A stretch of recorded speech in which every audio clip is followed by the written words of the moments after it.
ಕೈ ಟಿಕೆಟ್ ಇನ್ನೂ ಅಧಿಕೃತವಾಗಿ ಘೋಷಣೆ ಆಗದೇ ಇದ್ರೂ ಕೂಡ ಪದ್ಮರಾಜ್ ಅವರಿಗೆ ದಕ್ಷಿಣ ಕನ್ನಡ ಜಿಲ್ಲೆಯ ಟಿಕೆಟ್ ಫೈನಲ್ ಆಗಿದೆ.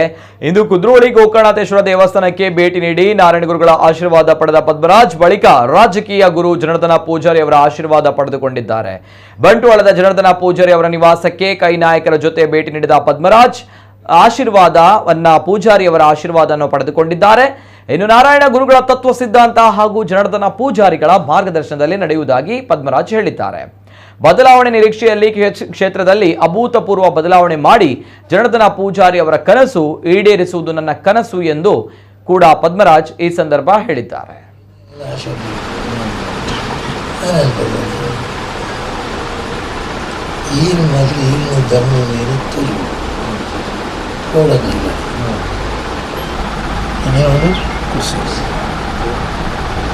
ಕೃಷಿಗೆ ನಮಸ್ಕಾರ ಮಾಡಬೇಕು.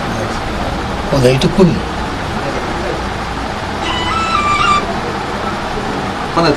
ಸಂಕಲಂಚ ಬಣ್ಣ ಬೇರೆ ಬಣ್ಣಗ ಅಗ್ಲಾಂಚಿದ ಬರಂತೆ ಟಿವಿ ಪುರ ಬೈತಂತೆ ಟಿವಿ ಪುರ ಬರ್ತಿರ್ತದೆ ಮತ್ತೆ ಆರಡೆಗಳ ಬರ್ತಿರುತ್ತೆ ಸರ್ ಕೂತಿರತ್ತೆ ರಮಣ ಹತ್ರ ಇತ್ತು ಡೆಲ್ಲಿಗೆ ಬರ ಕೂತಿರ ಏನು ಟಿಕೆಟ್ ಕೂಡ ಅಲ್ಲ ಸಂತೋಷನ ಬರೋ ಸರ್ತಿ ಸರ್ತಿ ಆರಡೆ ಪುರ ಕೂತಿರ ಪಾಪ 2 times ಕೆಲಸ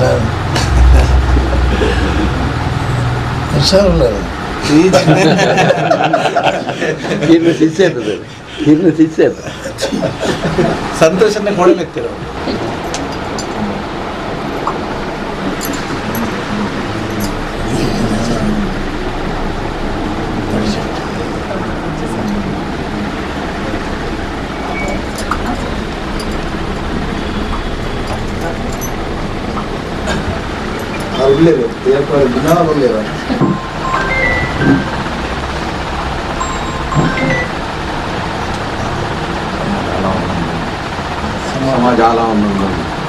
ಸಮಾಜ ಆಲವನ್ನುಂಟು ಅನುಸರಿ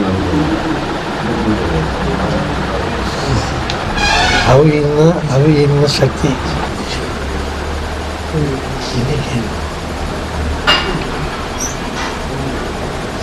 ಜನಗೋಸ್ಕರಕ್ಕೆ ನಮಗೋಸ್ಕರನೇ ಏನು ಆಗಿಂದವರು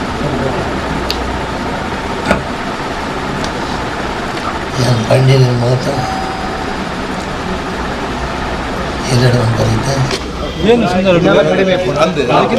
ಬಂದು ಅವರ ಮಾರ್ಗದರ್ಶನ ಪಡೆದುಕೊಳ್ತಾ ಇರ್ತಾನೆ. ಪ್ರೇರೇಪಣೆ ಅಂದರೆ ಯಾರು ಅಂತ ಕೇಳಿದರೆ ಮಾನ್ಯ ಶ್ರೀಮಾನ್ ಬಿ ಜನಾರ್ದನ್ ಪೂಜಾರಿ ಅವರು.